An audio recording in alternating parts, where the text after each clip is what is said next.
Alors, je vais essayer d'être aussi synthétique que possible parce que je tiens à laisser un maximum de temps de parole à Sabrina.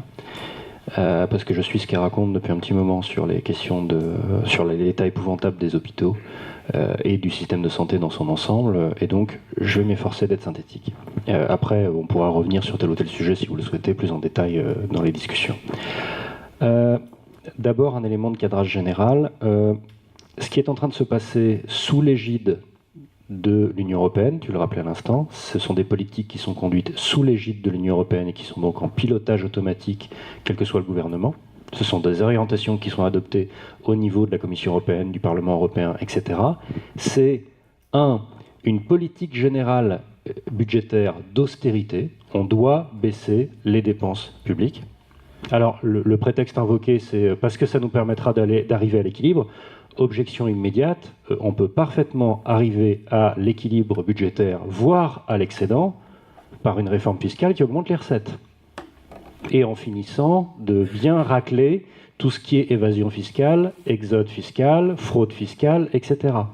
Mais bizarrement, dans ce sens-là, l'effort d'équilibre budgétaire, vous n'en entendez jamais parler.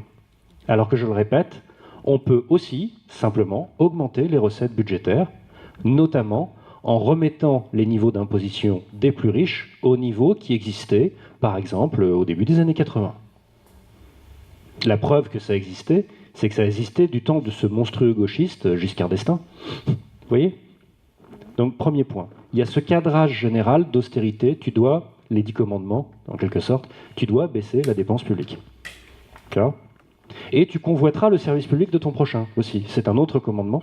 C'est-à-dire, en plus de l'austérité, vous avez une démarche systématique de marchandisation des services publics. C'est-à-dire, soit ton service public doit adopter le mode de fonctionnement du privé, et donc on ne sentira plus la différence jusqu'à ce qu'on les privatise, généralement en remplaçant de plus en plus le financement public par le financement privé.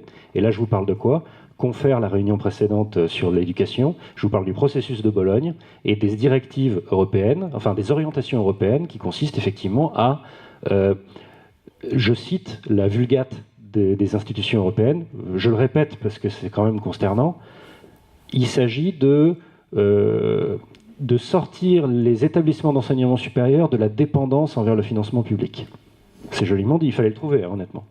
Et donc on passe progressivement à un financement à dominante privée, notamment l'augmentation des frais d'inscription. Il y a des gens qui ne me croyaient pas quand je le disais au moment de Parcoursup, que l'étape suivante, ça allait être d'avoir un accès avec des frais d'inscription de plus en plus monstrueux pour entrer à l'université. C'est en train de commencer, il commence par les étudiants étrangers. L'étape d'après, je vous le dis, hein, l'étape d'après, c'est sur critères de revenus. En disant, mais attendez, c'est injuste, toujours le renversement, c'est injuste que le gosse de riche et le gosse de pauvre aient les mêmes frais d'inscription, donc on va le faire selon les revenus. Partout où on a fait ça, dans les grandes écoles privées, ils l'ont déjà fait, notamment à Sciences Po, partout où on fait ça, les étudiants issus de milieux populaires, le taux de ceux qui sont présents s'écroule. C'est comme ça. Quand bien même l'accès serait théoriquement gratuit pour eux, dès qu'il y a des frais d'inscription vraiment substantiels, quand bien même ce serait gratuit pour les plus pauvres, les gosses de pauvres ne candidatent plus du tout, ou quasiment plus. C'est à noter, hein, et c'est fait exprès. Eh bien, ce processus d'austérité et de marchandisation est en train de se faire dans le système de santé français, que ce soit au niveau de la structure de financement ou dans ce qu'on fait des hôpitaux. Alors, et derrière ça, dans le cas spécifique de la France, il y a aussi un objectif qui est un objectif, appelons les choses par leur nom, idéologique. Il est très important de tuer un système qui marche alors qu'il est socialisé et non pas marchand. Le bilan en termes de progression de la santé des gens et de la qualité du service de soins, on a fait un truc en utilisant un modèle économique, je le répète, socialisé. Vous savez, le truc qui équivaut à des goulags, il paraît. Bon. Un modèle économique socialisé a abouti à faire, selon l'OMS, du système de santé français, le meilleur du monde. Jusqu'à quand ? Jusqu'à ce que les réformes actuelles, dont on parle, le fassent chuter de la première à, de mémoire, la 14e ou la 15e place. Encore bravo les gars, hein, voilà, les génies qui nous gouvernent. Et il n'y a pas d'alternative, etc. Donc, à peu près, oui, c'est l'accélération, c'est la loi HPST, voilà, bref. Mais je veux pas être trop long. Il s'agit de tuer un modèle pour le remplacer par la marchandisation dont on a l'habitude. Bon. Si la situation est si grave, pourquoi le personnel soignant a été silencieux si longtemps ? Pour deux raisons principales. La première, c'est que le personnel, quand bien même c'est la façon dont le système de santé est géré qui entraîne tous ces problèmes, le personnel soignant, sa réaction spontanée, c'est de se sentir individuellement coupable, de ne pas arriver à bien traiter les gens, de ne pas arriver à bien écouter les patients, de ne pas arriver à bien les soigner. Une infirmière, un ou une médecin, etc., se sentent d'abord, le premier mouvement, c'est de se sentir soi coupable d'avoir mal fait. Et donc, il faut que la situation en arrive à un certain degré de gravité pour qu'ils en arrivent à se révolter. On en est là, on en est à une révolte, dans les hôpitaux, dans les EHPAD, etc. Il a fallu surmonter que la situation soit tellement grave que l'explication envers soi-même par « je sais moi qui suis coupable » saute. Déjà. Et l'autre raison, c'est que soit, de plus en plus, soit ils sont en train de bosser, donc ils n'ont pas le temps de se révolter, soit ils sont crevés pendant les moments où ils ne bossent pas, et donc ils ne sont pas en état de se révolter. Il y a ça aussi, l'épuisement. Sur le trou de la Sécu, sans être trop technique non plus, le trou de la Sécu, on commence à en parler, je crois, 5 ou 6 ans après la naissance de la sécurité sociale. Cet argument antisocial a toujours été utilisé, il est presque aussi vieux que la Sécu. Simplement, je vais prendre quelques lieux communs comme ça, je vais vous les dégommer rapidement, comme ça permettra de rendre la conversation plus simple. Comme ça, on se débarrasse de ces sujets à la con. Le trou de la Sécu, pourquoi c'est un sujet à la con ? Parce que il n'y a aucun rapport entre les dépenses de la Sécu et la source de financement à côté. Je m'explique.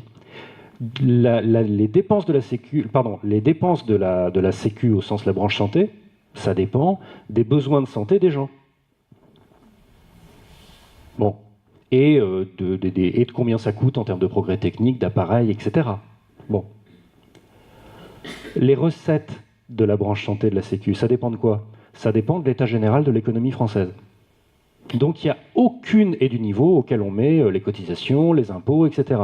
Donc il n'y a aucune raison, quelle qu'elle soit, que ce soit spontanément à l'équilibre.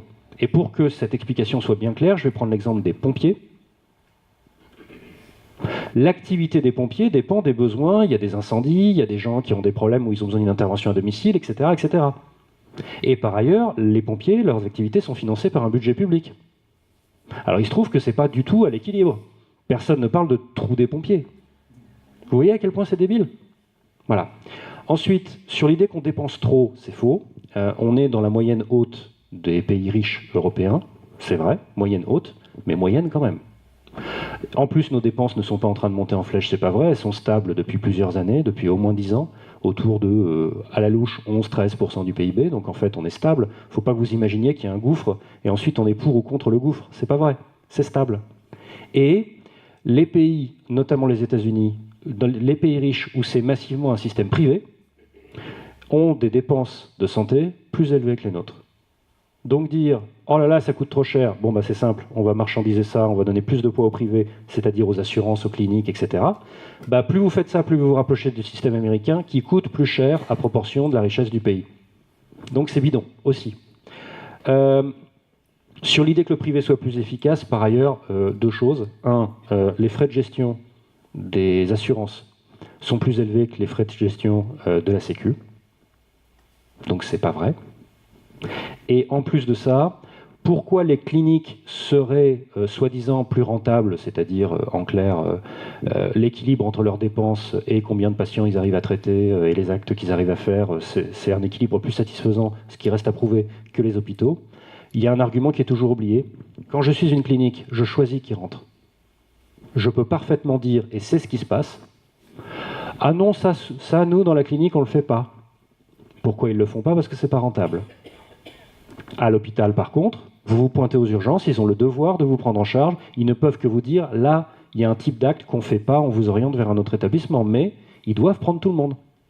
Et donc, entre une clinique qui sélectionne à l'entrée en enlevant ceux qui ne vont pas rapporter assez, et l'hôpital qui est un service public qui doit accueillir tout le monde, bah oui, évidemment, si vous comparez comme ça, vous allez facilement arriver à la conclusion que les cliniques seraient plus performantes, plus souples, plus modernes, et tout le vocabulaire bullshit auquel on commence à être habitué. Sur la fraude des usagers qui coulerait le système de santé, on a tous entendu parler de ça. La fraude existe, mais deux choses. Un, la fraude aux usagers est minoritaire dans le total des fraudes. Je crois de mémoire que c'est quelque chose comme 70% de la fraude, peut-être même plus, je vous cite ça de mémoire, qui est due en réalité soit à des médecins qui fraudent, soit à des établissements qui fraudent, soit à des prestataires qui fraudent.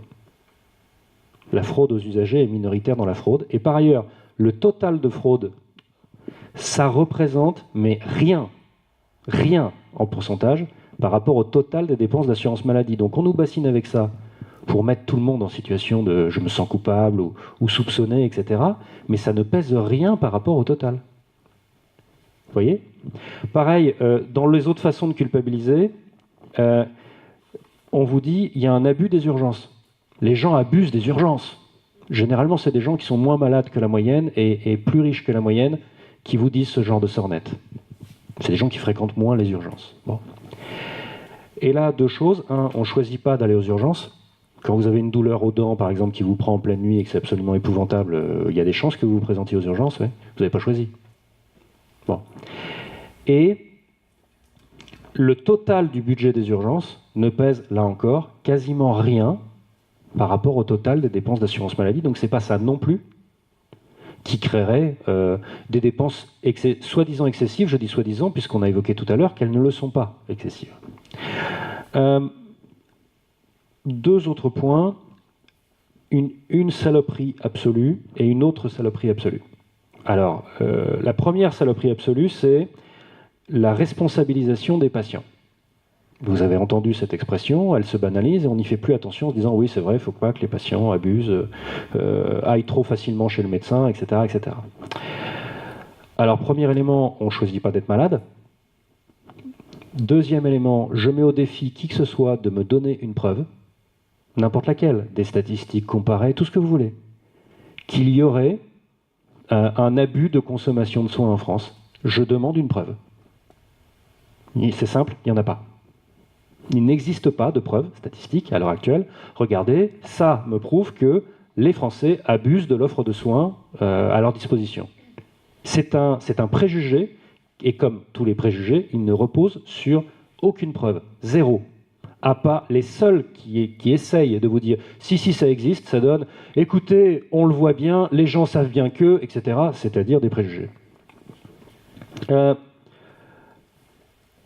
Et la responsabilisation des patients, ce fameux thème, en réalité, ça sert à quoi ? Ça sert à habiller d'une rhétorique culpabilisante, en réalité quoi ? L'augmentation du reste à charge pour tout le monde. Et d'une façon la plus inégalitaire possible, parce que le forfait, c'est le même pour tout le monde, on est d'accord ? Bon entre celui qui est blindé et celui qui n'a rien, il faudra expliquer à quelqu'un la différence entre n'avoir rien et être rien, mais c'est un autre sujet. Quand vous n'avez rien, on est bien d'accord que le forfait médical, ça vous fait très mal. Et donc, c'est pour ça que le renoncement aux soins est corrélé au revenu, c'est pas étonnant. Et ça vous permet aussi, donc, les forfaits, et puis le reste à charge, même quand vous n'êtes pas dans les situations de classe populaire ou de pauvreté, mais que vous êtes quand même plus classe intermédiaire que classe moyenne, vous voyez, dans cet entre-deux. Quand vous avez une hospitalisation, il faut se rendre compte de ce que ça pèse une journée d'hospitalisation à l'échelle du revenu mensuel de gens qui en sont à une comptabilité mensuelle en début de mois difficile. Et ça, c'est des exemples de reste à charge aussi. Et donc, deuxième saloperie, la T2A, qui, paraît-il, va être remplacée par une T2A partielle, machin chose, etc. Je le dis sincèrement, parce qu'il y a beaucoup de gens qui disent moi, je ne comprends pas parce que je ne suis pas un expert et je n'ai pas étudié ces questions de manière approfondie. Alors, j'ai développé une expertise sur les politiques antisociales, j'ai écrit un bouquin entier là-dessus, et j'ai étudié les questions de santé de manière approfondie. Et je vous dis que moi, je n'y comprends rien. Ce par quoi on remplace la T2A, je vous le dis sincèrement, je n'ai pas compris. La T2A est remplacée par des parcours de soins. Ah bon, donc la T2A, on arrête ? Non, la T2A est gardée quand même, mais sous une autre forme. Ah oui, donc c'est la même saleté. Non, pas exactement. Rien compris. Et je vais expliquer ce que c'est que la T2A, la tarification à l'acte. Je vais vous la faire en sanction. Mais brièvement, juste sur le principe, la tarification à l'acte, si tu vas l'expliquer sur ce que c'est, moi je vais expliquer juste ce que ça entraîne comme conséquence, ou je te laisse l'expliquer entièrement. Je te laisse l'expliquer entièrement parce que tu la connais mieux que moi. Mais en résumé, la tarification à l'acte, c'est simplement que avant, je le fais vraiment sur le principe, sur ce que c'est précisément, Sabrina le décrira mieux que moi. Avant la réforme de la T2A, dans un hôpital, les hôpitaux recevaient chaque année un budget total pour le dépenser afin que le service public de santé soit procuré aux gens qui en ont besoin. Et après, l'hôpital se démerde pour gérer son budget. Il peut y avoir des dépassements, on verra. Mais c'est comme ça que ça fonctionne. Un peu comme est financé un ministère, finalement. Bon. Après, à partir de la T2A, c'est non, maintenant, ce qu'on va faire, c'est que tu vas pointer tous tes actes de soins, toi, hôpital, et tu vas les facturer à l'assurance maladie, acte par acte, et on est bien d'accord que si je constate qu'il y a certains actes qui sont de moins en moins importants ou qui sont beaucoup moins importants que dans la moyenne des hôpitaux, on est bien d'accord que je dois fermer ce service parce que c'est de la bonne gestion, efficace, souple, moderne, etc. Voilà. Et donc, au lieu d'être dans « tu arrives, on te soigne et on fait les dépenses qu'il faut pour ça », parce que c'est un service public, on est sur une comptabilité des actes avec une approche de performance. Et il faudra qu'un jour on m'explique le concept de performance appliqué à un service public de santé. C'est-à-dire, la logique de performance par acte, ça veut dire plus on fait tel acte, plus on fait d'actes, plus on est content, plus on est performant. Non, c'est pas le sujet, il s'agit juste de soigner des gens.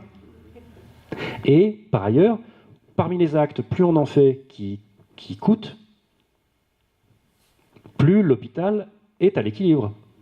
Et donc l'hôpital est performant au sens où il est rentable. Et il faudra m'expliquer le rapport entre assurer un service de public de santé et être rentable financièrement.